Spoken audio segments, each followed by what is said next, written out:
I'm Elaine. And I'm Rachel. And welcome to Legs Out. And Away We Go. This is the podcast where we tell you about Formula One our way. The races, the cars, the drivers. We are obsessed. And here's the way you should be too. Hi, Rachel. Hi, Elaine. How you doing after your birthday weekend? It was so lovely. I read books. I sim raced. I ate cake. I had a very lovely cocktail out of a bong glass. It's top 10 words I never thought would come out of your mouth. I know. It's Number actually... 1, bong. It's at this amazing bar called Here Nor There here in Austin that is like my top suggestion to anyone visiting to Austin. It's so good. They have it used to be called Willie, like Willie Nelson, Willie's bong water, and then they changed it. And we asked, is it because he told you to not name a drink after him? And the waitress was like, no, it's because bong water is not really a very interesting sounding Yeah, no one wants to drink bong water. So now it's like, I don't even remember what the new title is. It's forgettable, see, but it's this delicious gin drink that they serve in this very ornate glass. So anyway, well, I did not really intend to share that information, but here we are. It just popped out of your mouth. It really did. I'm so happy. Thank you. Oh, you're welcome. I could say I was at Race Club Austin for some great sim racing where I did not do super well on the spa track nor at Road Atlanta. But you know what? Road Atlanta was really fun to drive. Oh. A lot of elevation change. We were driving LMP2 cars. So the downforce was a much loved, much thanked for thing after some GT3s that I was, they're a little harder to sling around the corners, I will tell you, but it was a great time. I'm going to be honest. All I hear in my head is bong. Bong water. Bing bong. That's all I can hear. But I am so glad that you had such a lovely time. Happy birthday to me. You deserve it. Thanks. Yeah, absolutely. Well, we finally finished another drought of an F1 weekend. We have one more weekend without Formula One. And then we're back with Canada. Yes.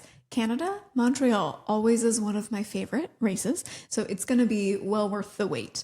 But in the middle of the wait, we'll share a little bit of newsroom with you, though it's a little sparse. There's a lot of rumors flying right now, but not a whole lot of like concrete news. Yes. And then we're going to do part 3 of 4 parts of the team principles. I feel like they keep...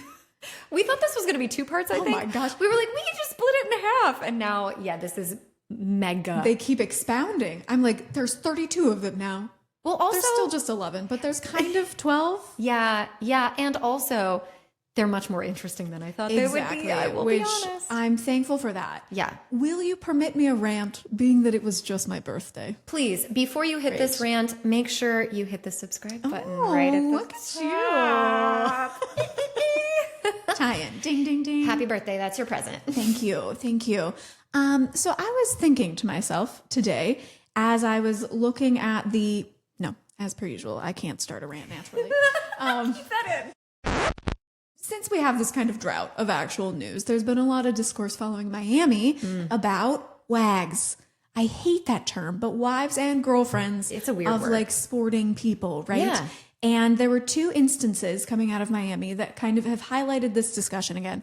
One being that Apple TV threw this dinner, and it seems to have been exclusively the wives, partners, girlfriends, blah, blah, blah, of the drivers and some other fancy important women. But they at first captioned the Instagram, the women of F1. And people were like, No. Oh, no. No. Yet again, white men can't figure out the plot point. They can't figure out what the clitoris is, and they can't figure out where the plot is. Like, why do we put them in charge?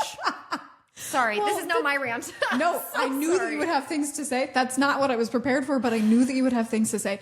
The real trick with that one, actually, is that it seems like Alex Albon's girlfriend, Lily, who is a spectacular human, yes, I love, it seems like she had some part in planning it. And so it didn't look great for her, which I feel like that is just like a difficult image thing, because I truly think that she, as an athlete herself, has a lot of respect for the actual women doing the actual sporting side. Yeah.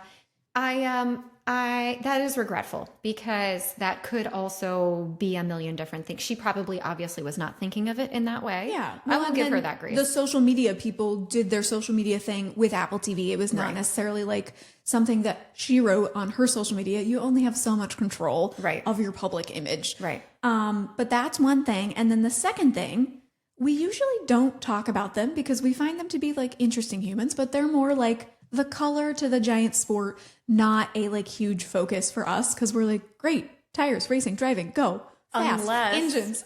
Unless you're Charles Leclerc and you're getting married, in which case Rachel is all over you. Well, but not even, like I feel like people were surprised that I was less talkative about the wedding, but I'm a little bit like, well, I'm excited for him to have this private life. Your car that you had at your wedding. God. I want to talk about that ad nauseum. Seriously. But otherwise, I am always interested in the boundaries of like parasocial relationships. And I would love for these people who put so much of their lives on display to actually have a private life. Yes. So that being said, the Leclercs are a great place to start because this is about Alexandra Leclerc, Charles's wife, who was Alexandra Leclerc. Alexandra. Did I say it wrong? You said Alexander. Oh. Different Alex. Could be different Leclerc. Yeah, that's maybe a different different multiverse for him. But this is maybe something that wishing him and him all the best. All the best. Oh my God, could you imagine? I would love that. Anyway. There are corners of the internet that I'm sure that anytime we get anywhere near there on our social media, I'm like, oh, no. Bizarre corner. Anyways, so as being the partner of a very, very, very wealthy, talented, in the spotlight person, I'm sure she hears this a lot, but there was a particular comment on one of her social medias and she responded to it, which is why I'm talking about it. Okay. She basically was told, "You're nothing without Leclerc," which as a woman infuriates me. Fucking rude, period. Yeah. I think it's just cool what she responded. She said, "Actually, without my husband, I'm a normal girl with my normal hobbies, my normal interests, my normal passions, who tries to be as kind as she can be. That's also what I am as his wife. There's nothing wrong with that. That's probably what you are too, and that's great. We're not all meant to be singers, doctors, actresses, or athletes, and that doesn't take away from someone's value. Who you are as a person, how you treat others, and what you choose to do with your free time does, though, reflect." Cheers. Cheers. Fucking cheers to that, y'all. Exactly. Wow. Yeah. So this just like brought me to a thought process where I was like, it is an interesting dichotomy, an interesting thought process about like how they are connected intrinsically because of their relationships. Yep. But then also all of them can be humans without this other thing. And it's just, they are all humans. Even Charles Leclerc is just a human, a very talented human, but just a human. We all pull our pants up the same way in the morning and take them off the same way at night. Like there is no. We're dancers though, so I would wager that the way I get dressed is different. So from different. Other humans. That is when true. my back was really bothering me, I was like, how do normal people tie their shoes? Do you not stand up and pull your knee to your chest? And while standing on one leg tie your shoes? No, people don't do. How do you do that otherwise? You lay on your back flat and you extend your legs straight above your head so that then you can tie your laces from below. I don't think I've done that, but I could. But other people definitely could. But anyway, this is just rumination of mine on like women in their place and women like the fact that you are not defined by your relationship, regardless of your gender or your place in life, and that a team is made better by two people bringing their interests together and that they each make each other more interesting. Wow. Rachel, love that. That was beautiful. Well, it really took a turn, but here we are. That is so important, especially yesterday was also Mother's Day. And as Happy Mother's Day. Thank you.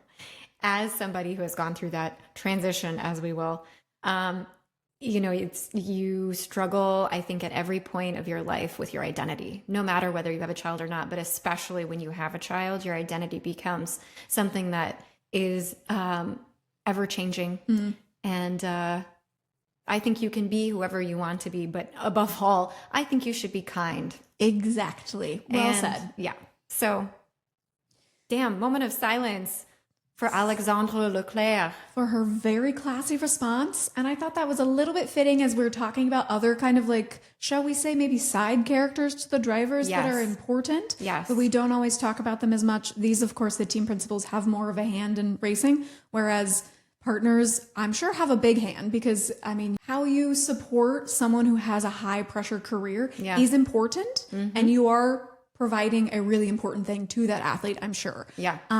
But team principals, of course, have a more hands-on racing thing. So we're going to jump into that, but we're just... Can I just say though, I still don't think they're women in F1. I don't think that's the right title. And I think that was piss poor marketing. I don't think, in fact, Lily probably came up with that. That surely could not have been something that she thought was like... There are so many women in the teams, at the circuit, in F1 itself, like as the marketing entity that it is. There are so many people that you could have sent a cute little invite to, and instead it was just Didn't we just people. honor Hannah Schmidt and Laura Mueller? Like, okay. All right. Well, they're good. Point taken. Enough said. I have a little teeny corner newsroom, which is that there are rumors going around that Formula One is trying to find dates to revisit those races that they cut off the calendar because of the war. But dates seem impossible to find. Obviously, I think we should just sort of set it and forget it. Yeah, I would tend to agree. We already made it through that time where we're talking about girlfriends and talking about team principals. Like, we've already done the time. Let them accept the rest. We did our time. We did it. We did our... I don't think the drivers deserve to have like races smooshed back in. No. Back to back. No. Especially because something that is important to reference is that this weird bout of time that came by dark circumstances, the teams kept working through. Right. Summer break is a mandated break. They cannot answer emails. You cannot go in. It is like an enforced break. Yeah. So that these people who hold these crazy schedules actually have to take a break. Good. Because genuinely, I think Formula One people would be like, but also... do I need a vacation? No, I could win a race. Right. And so they may not actually take a break. So the summer break would maybe be the only place you could throw something in. And I think they need to not lose that mandated actual rest time. I agree. They need, I mean, okay, period. Not just the drivers, but like the people who are working at the factory. Yes, that's who I'm almost more worried about. Is like, they were working. To see, yeah, exactly. They do. Do you want to take us into our first team principal? Please. The first of 37. They're all very interesting, but I really do feel like number 55, Steve Nielsen. Okay. The lettuce man. The lettuce man. Thank you. I'm so glad you remember. Of course. What a wonderful moniker. How could I have forgotten? The lettuce man. Oh, we could have some great t-shirts with that. The lettuce man. Legs out and away we go. People would be like, what is that collection of English words? The lettuce man. How did they come to be together? But if you know, folks. All right. So here's how you know. This was originally attached to my big expose on Flavio Briatore because he is the quote unquote, no, this is not a quote. This is his partner in crime at Alpine, not crime, because no one's doing crimes. Wank, wank. Oink. So Steve Nielsen, he is the managing director under Flavio's leadership, technically. Bizarre little pyramid they got going over there at Alpine, but... I'm going to give you the facts, and then I'm going to tell you what I really think his job is. Good. So he joined last year under Flavio. He was almost a police officer. Oh, yes. Wow. That's a real left turn. Yep. Wouldn't have expected that. No. He did start his career as the truck driver for the Formula One catering company. How do you get that job? I'm curious, like, if he was into racing before, or this was just like he needed a job. Are you ready? Because I have an idea. I really think it was like someone hopped on the phone and was like, where are my burgers? Where's my lettuce? And he was like, be right there.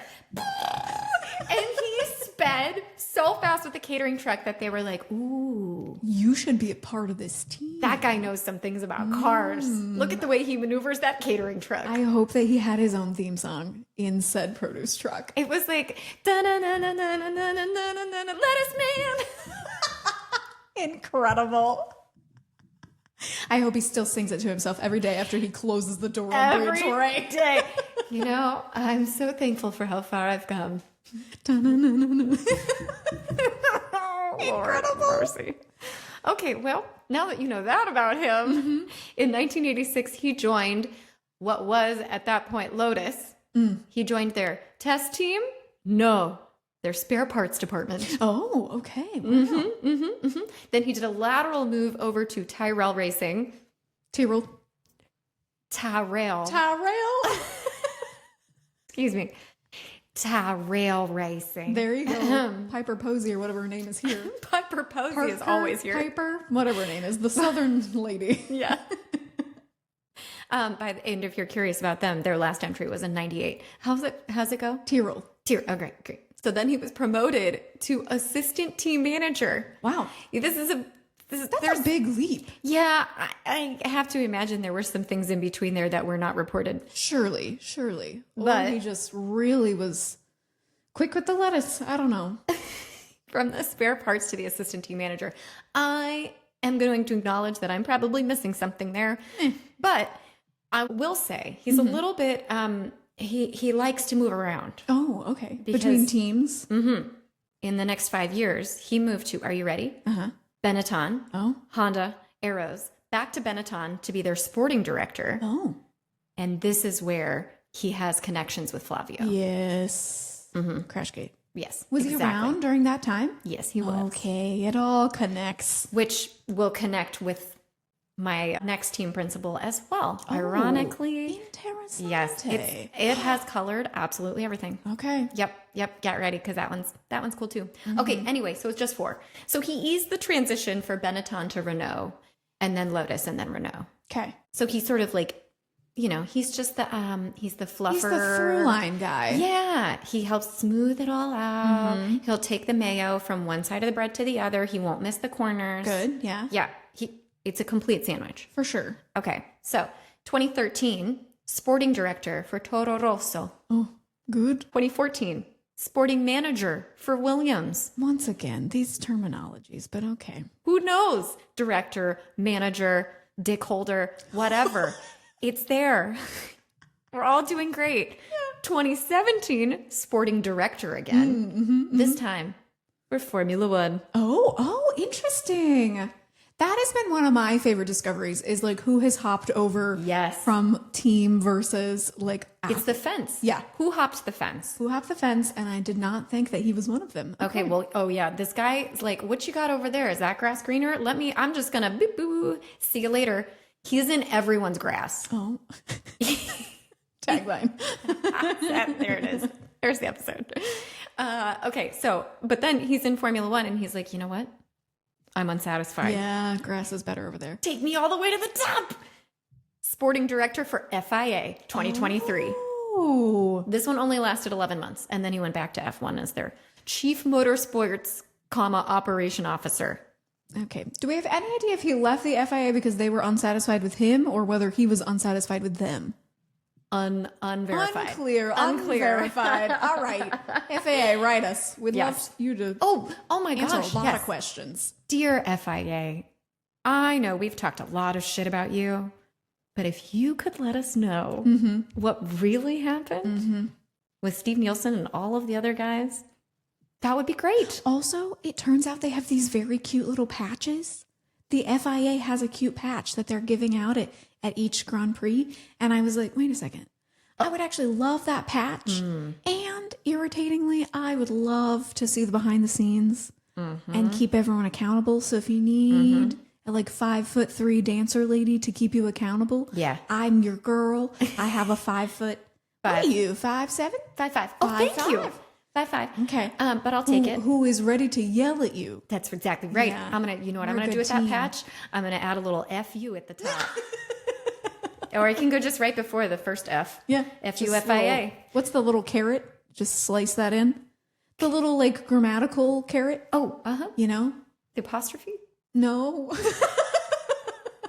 The little arrow. Oh, yeah. When you're like, I mostly know it when you're writing. Because you can just, never mind. No one needs grammar. FIA, give me a patch. Let's get back to what's his name, Nielsen. Patches right now. Okay, so then 2025, he announced that he didn't announce this. Okay. Formula One announced that he would replace Oliver Oakes as the managing director for Alpine. Right. I checked back in with Oliver Oakes the other day and I was like, anything to do with those like crime problems he was having?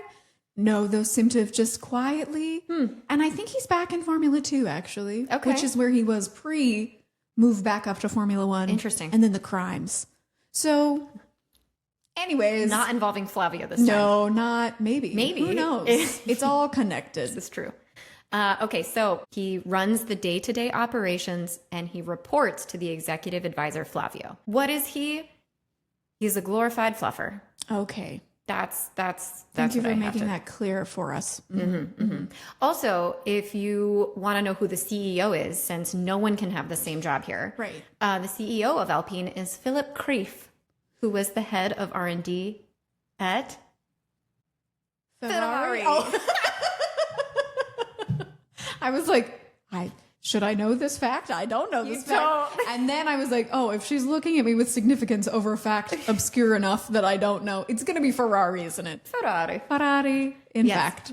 Yes. So I just think Steve Nielsen's a kind of a sponge guy. Okay. Like, he's just curious about everything. He's just soaking it up from all the garages. He went over the big fence twice. Right. Came to back. both Formula 1 and the FAA. That's exciting. Okay. Yep. He brought news from the other side.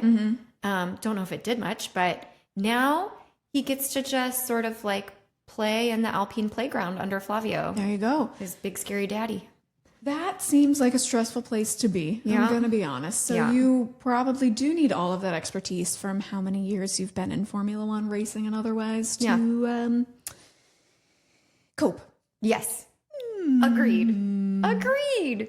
All right. So who are you going to tell me about today? I'm going to tell you about Graeme Lowdon, Oh, I can't wait for this. who was one of the first ones that we did research on. And then we, as we have mentioned, found that each of them have had really storied lives. So he keeps getting kicked down the can.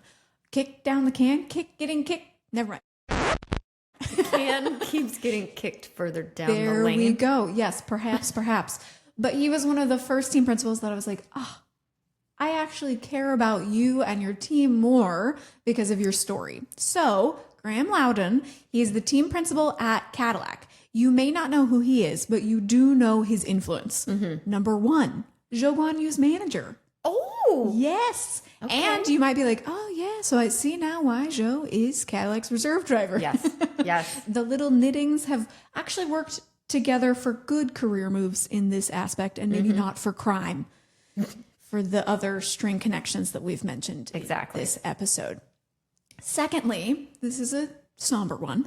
Graeme Lowdon was first the CEO of Marussia, which is an old Formula One team that kind of came and went. And then he was the sporting director. That team in and of itself went through a lot of financial and racing and sporting challenges. It was kind of a rough place to be. Yeah. However, you know this team because that is the team for whom Jules Bianchi was driving. Yeah. And this is where I was crying on my couch reading up on Lowdon because he had this wonderful high performance podcast interview. I do really highly recommend High Performance. They get some really excellent interviews with these Formula One and other people that seem to really get to the heart of who they are as humans. So big shout out to them. But he was basically sharing about this time and practically in tears as this grown, wonderfully professional man, that while Jules was in the hospital, that he and some of that team were pretty much sleeping on the hospital floor, that they just, you can't leave the family. You can't leave your driver in that.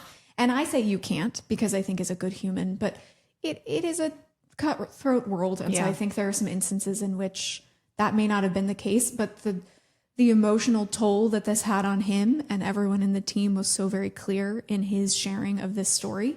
Wow. And he was sharing that they didn't run Jules' car, the second car, at the next race. And he, as he put it, here's your car. We're waiting for you. Like this message that he wanted to share with his driver. And of course, as we know, that didn't come to pass. And Bianchi is, I know. I'm like, why do I keep crying on this? Oh, that's brutal. Yeah.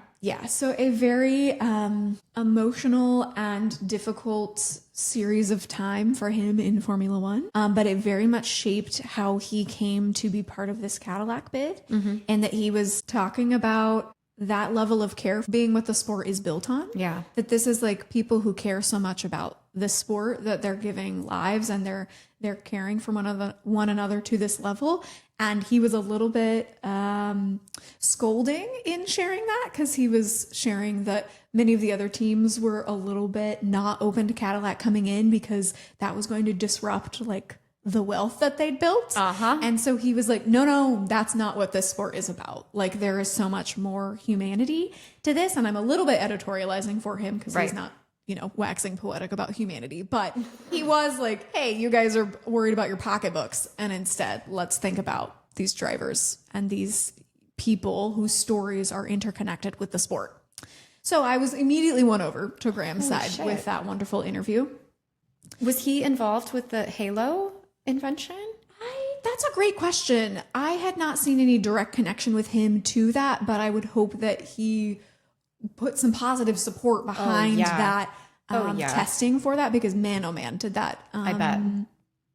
Could have really saved a lot of lives. Yep. And so how does one move on from that? Oh my gosh. Let me tell you about his background in business and startups and maybe Wi-Fi on trains. I'm a little unclear.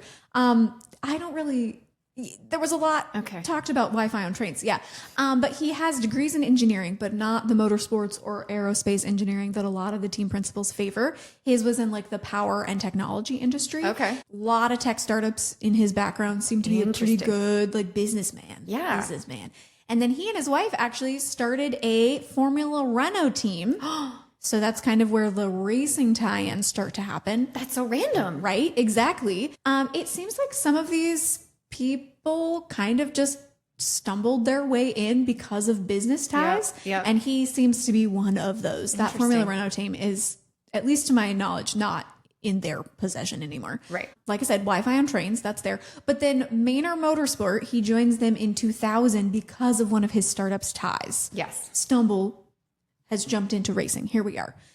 Let's jump a long way ahead in time and talk about how he got connected with the Cadillac project. Yes. That's the money here. That's it. So he was in an advisory role while Andretti was heading the bid. And if we take a short walk back in history. Oh, yes. Refresh my memory. Andretti is not everyone's cup of tea. He's a dick, is what we heard. Allegedly. Well, it's also, it seems like the senior and the junior, one of them is okay. And one of them is not. And the one that's not was who was talking a lot of things about this Cadillac bid. And basically Formula One was like, no, we don't need your specific brand of drama. Thank you very much. And so Andretti kind of took a back seat, faded into the background for the purposes of this team actually getting off the ground. Yep. And once that happened, the magic door was opened. And we now have an 11th team. Wow. You know, my grandmother used to say, you get more with sugar than you get with spice. And I think this is the perfect example of that. Yes. And also, how does it feel pride-wise to be like, so once my name was taken off, now there's a Formula One team? No, you cannot come in. You can fuck off. Now you can come in. Yeah, exactly. Great. I'm sure there is more politics to that, but like from the outside, that is, that's it. There's a one-to-one situation there. So anyway, back to Lowdon. He was announced as the team principal in December of 2024. So pretty early on in the project. And Dan Towers, who is the CEO of the Formula One Cadillac team, he talked about kind of that Lowdon was a little bit understudying this role in some ways. His quote is, he started out just as someone who had done a new bid, led a new team into Formula One before, that was Marussia, and it wasn't like there was a guarantee or that he was always going to be one, that being the team principal role. But his expertise, his knowledge of the regulations was so profound through the process, it became a very natural conclusion that through the process, he would be the one to lead it. Okay. So this man understudied his role, his way right into the principal role of team principal by just being like a good guy and like good at business, like nice and strangest, isn't it? A little bit, but like those are stories I like. That it's not like he had a flashy resume necessary. I mean, he does. He's got a lot going on, but it like he was put there kind of with the understanding that this was temporary, but he was just good at his job. What a novel concept. He was just good, and therefore he retained his job. Yeah. Wow. That's it. I'm just excited for him. The way you put that is nice. He's an artist.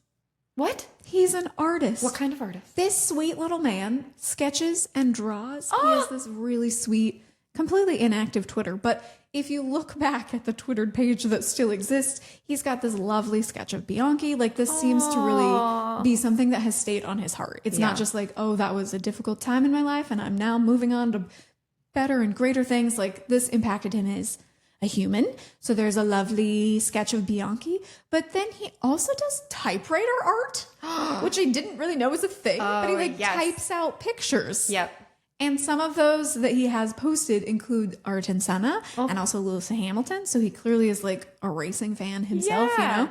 And this is just the sweetest thing to sign off with him, is that every tweet he signed off with, hope you like it. How cute is that? He posts his art and then just say, hope you like it. This is so at odds with like the tech bro that you had painted in my mind of like finance, tech, Wi-Fi, fucking trains. Yeah. Trains and typewriter art. Hope you like Graeme it. Lowdon. But so he's not a right brain or a left brain. He uses both sides of his brain. Incredible, which I think we should all do generally. But yeah, It's hard for me. Like I will say. I don't even know which side of the... See, I'm exactly. very analytical, but I'm also a creative. So it's like, who am I? I don't know. We can be anything we want, Rachel. Yeah. Agreed. Anyway, yes. So that's Cadillac. That's he seems like kind of a sweet, like intelligent teddy bear in some ways. I love that. Yeah. Yeah. He was a fun research. So I will, of course, link the High Performance Podcast. That's a really good one to listen to. And yeah, let's learn about someone who sounds like they have less joyful feelings. Do I have that right? This guy's actually a little bit interesting. Okay, wait. First off, teddy bear. That's how I'm going to picture Graeme Lowdon now. Mm-hmm. Big Teddy Graeme. Teddy Graeme. Teddy Graeme. That's his nickname from me now. Graeme. Teddy Graeme. Very clever. Good. Moving on. Thank you. It's my left brain or my right brain. I don't know which one. I use one part and that's it. Okay, anyway, Alan Permane. Okay, so this is like the Oliver Twist of the story. Not a fan of Dickens. Yeah, that's not right. Okay. No, that's not right. You don't like Dickens? I do not like Dickens. Charles Dickens can suck it. That's what I have to say. I was going to say we can cut this part, but now we can't cut any of it. Sorry, this is the best part. We're learning a lot about my proclivities today, aren't we? She drank out of a bong, and now she can say Dick Charles can suck it. What is Charles Dickens? Welcome to Formula One. Okay, let me start over. He's like the Cinderella of Formula One. Okay. This is a rags to riches story. I see. Okay. You ready? Mm-hmm. I'm ready. Okay. So he was 22 when he got his first job in Formula One with Benetton after he completed an electronic apprenticeship. Oh, okay. All right. Now, guess who called him, hired him, and then trained him for the rest of his career? Ooh. I'm assuming this is Briatore. No. It's the other person who got fired along with Briatore, Pat whose Simmons. name okay, thank you. Yeah. Because we put it in last time that he's back. He's back. Audi? Cadillac? Don't remember. He's back, though. He's got a big title. Director, manager, chief officer. Directing of manager. Yes. Is his title. Okay, Pat Simmons. Allegedly. Also mentor to Yes. Alan Permane. For some reason, when I say Pat Simmons, I think of Pat the Spatula. So literally, it's just a spatula. Every time I think Pat Simmons. What is Pat the Spatula? Oh. Oh, no. It's a spatula that has a face and its own Instagram account. And it makes meals. Okay. That will be something I peruse in my own personal time. Alan Permane! All right. Well, Alan Permane was hired by Pat the Spatula. Mm-hmm. And when he talks about this, he has a great episode on Beyond the Grid. Great. And when... You keep putting up a spatula hands. You're really throwing me. I know it's something when I see your face and you're smiling like that I'm doing something and I don't realize I'm doing it. He said, Pat the Spatula. Very good. Okay. I will stop derailing you. No, maybe. it's so good. Please don't ever stop derailing me. You may derail my life, Rachel. Excellent. Anytime. Okay, just removing the spatula hand. Okay, so when Alan Permane talks about this time on Beyond the Grid, he is so fond of Pat. Of Pat. Very fond of him. And then he says a quick comment about Flavio, saying he also had to deal with Flavio. Oh. And then he quickly corrects himself and he says, well, deal maybe isn't the right word. Oh. And then he quickly moves on. Yeah, we all know you really truly meant deal. Exactly. Say it with your chest, Alan Permane. Exactly. Because we all know what the fuck that was. Flavio was in the center of it and collateral damage. Anyway, so he has this lovely mentorship, yes. halfway between an internship and a mentorship. Oh, actually, but that could be a real thing. Yes. I've already lost it. It's called apprenticeship. Shit. This Monday being Mondaying. Okay. Spoiler alert. He spends his career at Benetton for 32 years. Oh, wow. Okay. That is a continuity that we don't often get. Exactly. And this is what I like to see, which is the work, reward, work, reward, work. It's like, this is the quote unquote American dream of idyllic nature, where you start as a server at a restaurant and then you work your way up to owning the restaurant. It's just like a corporate chain. That makes sense to me. And I love that this worked out so well for him, particularly because I think he's very invested in the team that he's worked with, so Benetton, as we've talked about before, became Renault, became Lotus, became Renault again, now is Alpine. So all of that, going all the way through all those changes with that same team. He's one of the oldest people on that team, I think. Cool. So just getting into it. He was an electronic engineer for the test team. I'm confused because I'm like, wait a second. Alpine, and now he's where is he now?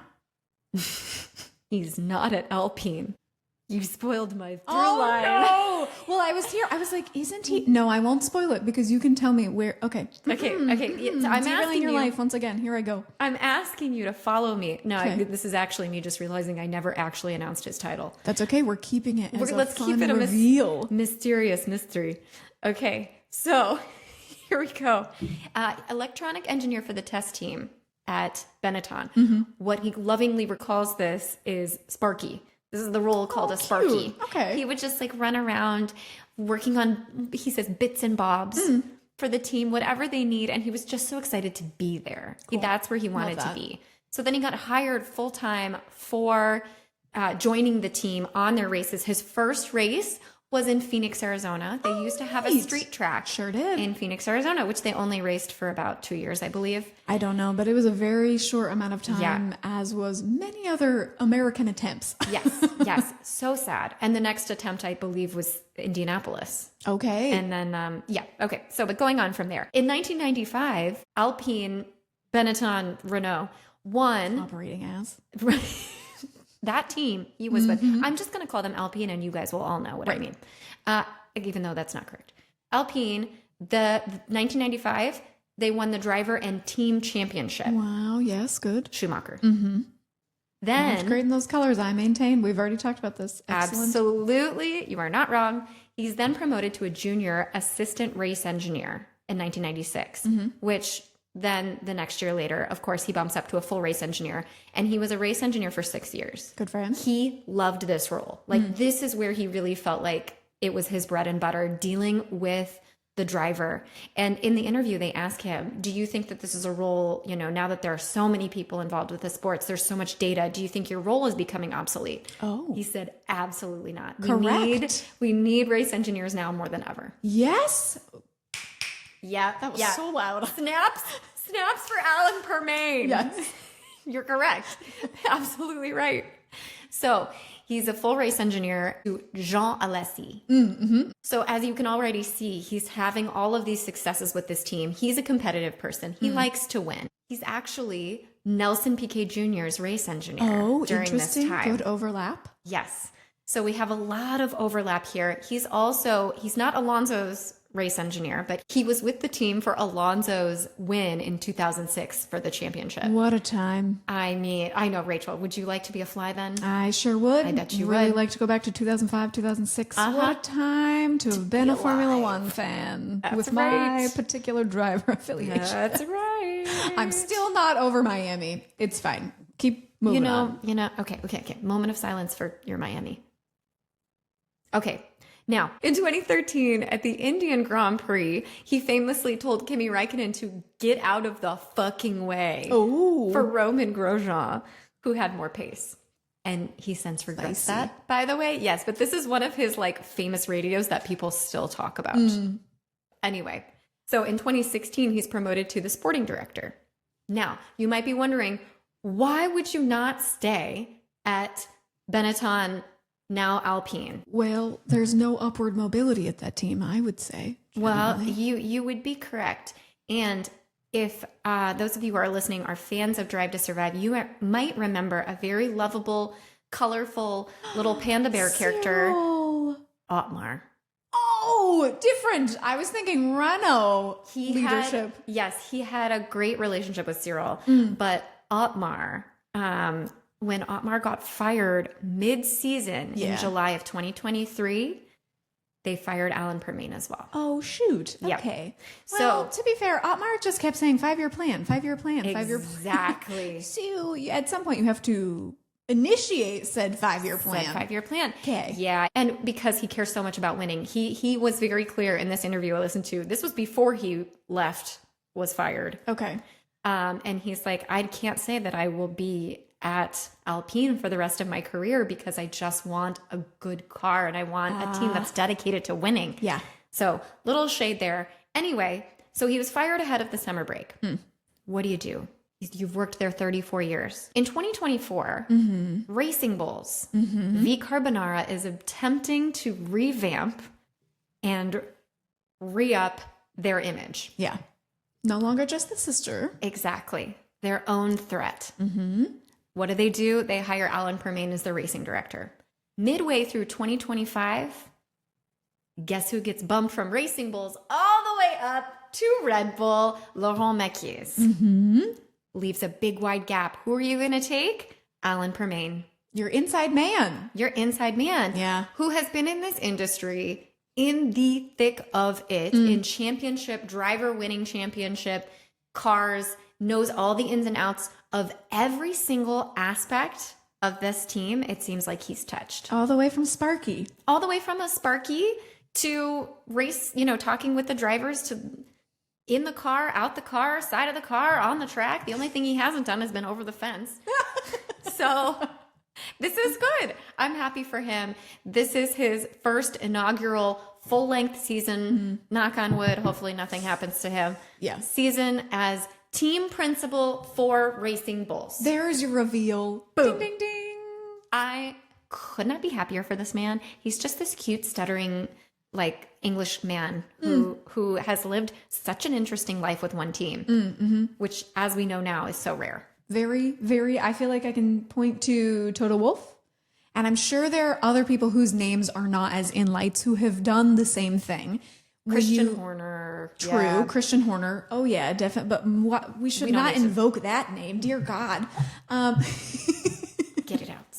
But yeah, it's really neat to see that from the entry level all the way up. That is special. Yes. Good for him. I'm happy for that. Wow, good. I don't know. That wasn't an Oliver Twist story. I've been prepared for many of the people that we have talked about. It's either like, wow, what a charming human being you are, or wow, the depravity. Yeah. And I think I was prepared for depravity. Yes. And I am delighted to be rewarded with just like, hey, you did a good job. Yeah. That's the theme of the episode. You did a good job, and therefore you get to be where you are. Yeah. Good job. Exactly. Gold star for you. Kudos. Yeah. Yeah. And that's not to say that one is better than the other. It's just so interesting how these people, whether they knew they wanted to be there or not, have ended up all at the same place. Yeah. For this one particular crazy dream. Right. Oh, that's really cool. Yeah. I hope they don't take for granted what they get to do day in and day out. Yes. Because I'm sure it is exhausting and stressful, and the amount of pressure that is on your shoulders, I'm sure weighs down. But I hope they occasionally sit in their big offices and say, wow, I've made it. You will be happy to hear that he talked a little bit about tires. In his A man episode. after my own heart. He said, he was also asked a question about, do you prefer the way that the cars race today versus how they did in the 90s, you know, when you were really starting to get involved with this? And he said, you know, I don't miss all the testing. It was fewer races and more work testing, and the time that it would take away from your schedule to fly across the world for 3 days of intense testing. He also said the amount of tires they use. Wasteful, rather. We go through, I think it was 15 pairs, 13 to 15 pairs.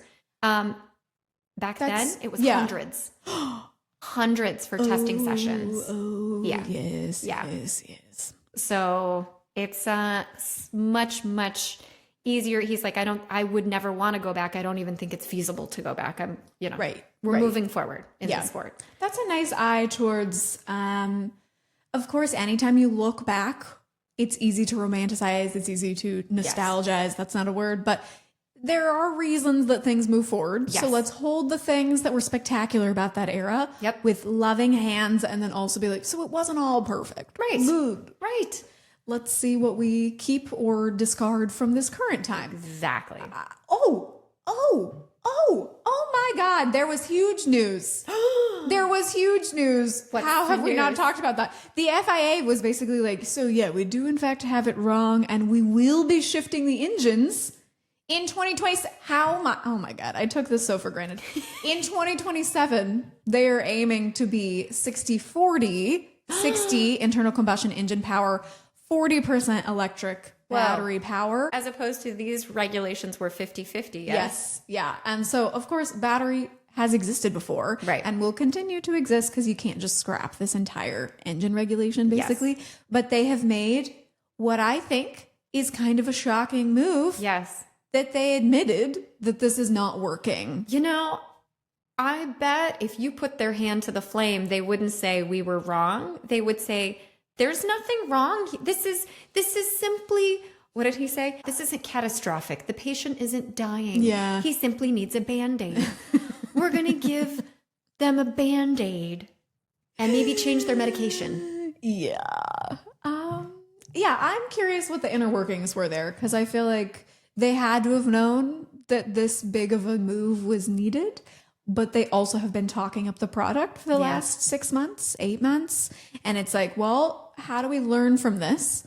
Because the drivers, Max Verstappen being one of the first and most vocal, but there were other drivers as well who were saying years ago when they started testing this regulation, this isn't going to work. Yeah. This is not good. Yeah. And so it is going to be interesting to me to learn whether they learn a lesson from this, or they're just like, look, we made the right decision.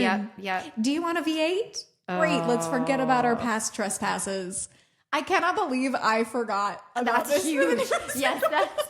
We just waited through all of it so that you could deliver the bomb at the end. Yes. I think because I took it as like you should have done this. I mean, duh. Yeah. That I just, internalized it as finally, let's move on because you've come to your senses. I will say I haven't seen any of the net zero 2030 signs either in a while. And I wonder if that's because they overshot their landing.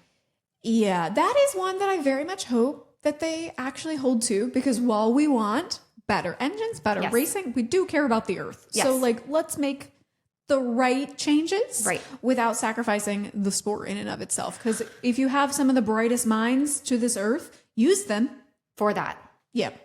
Yeah. Great. Agreed. Because whatever this sad thing is that we're watching now, it's not that bad. I miss it so much already. I know. We're like, in the 17 days, we'll be back on track. I was walking the woods today when I thought about Formula One. And on that note, I hope that everyone has a great week. We're going to do one more installment of the Team Principles, including two of our favorite, either Italian or Italian adjacents, Mattia Bonato, and Fred Vasseur. Okay. So, and one other person for Aston Martin. We'll just like spin the wheel on who's in charge there. Yeah. And we'll tell you about one of them. Exactly. So can I take Bonato? You can. Oh, yes. Yes. Tell me about that curly-headed man. Oh, I'm so excited. Okay, I can't wait. Little mop head. Can't wait. Okay, well, hope you enjoyed this. We hope you understood it because this was a Monday. This was Monday so hard. But we love being here with you. Thank you for listening. As always, make sure to follow us on socials if you haven't already. And follow us here. Give us a like, a rate, review, subscribe. Indeed. That would make Rachel's birthday so much happier. All right, so with that, it's legs out. And away we go. We'll see you next time.